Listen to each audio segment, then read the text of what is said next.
Hi, I'm Zack Beauchamp. I'm a senior reporter at Vox, where I cover global politics and the world of ideas. One of the most important stories of the 21st century is the rise of an authoritarian challenge to democracies, even in democratic countries, where people on both the left and more commonly the right have come into power challenging the basic assumptions of a democratic country.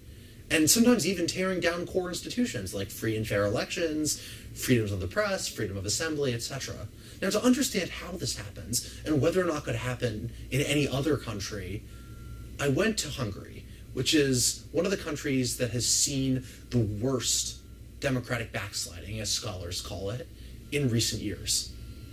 In Hungary, you had a country that was once a poster child for the success of post-communist countries, considered by many to be the exemplar of a country that had transitioned to democracy from an authoritarian system rapidly, to a country that by this year was widely understood inside Hungary as no longer a democracy.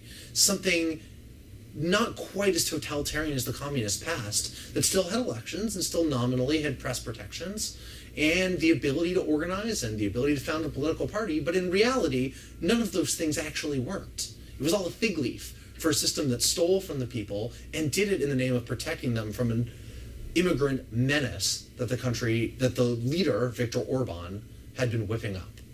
To understand whether or not this model is exportable, I spent time in Budapest talking to people, both pro and anti-Orban, as well as traveling around the country and seeing the migrants and border that Orban emphasizes so much for myself. What I found was scary. It's a country that is forming authoritarian systems in a way that's almost invisible to people if you aren't looking for it, that doesn't affect your daily life unless you're in politics, or business, in which case it's stifling. And that kind of system, a more subtle, nuanced, masked authoritarianism, would be much easier to spread in Western Europe or even the United States than the kind of authoritarianisms we've seen in the past. And so that's what I went there to study.